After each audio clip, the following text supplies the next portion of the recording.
Saat ulama Palembang bicara dukungan ke Amin. Kalau untuk di kota Palembang itu yang tadinya 5 tahun yang lewat itu pendukung Prabowo, hampir semuanya sudah migrasi ke Anies ya.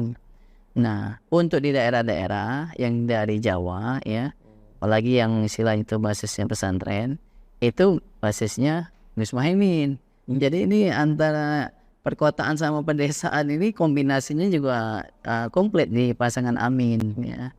Jadi Saling mengisi ya. saling mengisi, betul. Gitu. Jadi insya Allah menang juga di Sumsel ini.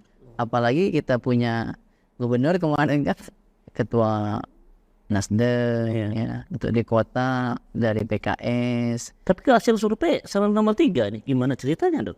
Iya, kalau saya lihat sih nggak apa-apa di survei itu, apa namanya, ibaratnya itu ya kan, saya baca tuh undecided votersnya atau swing votersnya juga tinggi ya kan. Nah, kalangan terdidik yang mereka itu mungkin tidak langsung terbuka gitu kan memberikan jawaban, bisa jadi mereka menyembunyikan jawaban. Dan juga di kalangan santri banyak juga yang di pondok-pondok pesantren kan mereka nggak megang handphone, mereka fokus belajar. Tapi nanti waktunya pemilihan nyoblos ya, iya kan. Kalau dia 20.000 satu pesantren ya, itu sudah jelas itu suara kan. Yang penting kan hasil akhir. Nggak perlu yang kayak di DKI. Nah, DKI kan kita umpamakan 3 pasang calon itu. Anies nomor buncit terus di survei ya, Ahok nomor 1, nomor 2 AHY, nomor 3-nya Anies.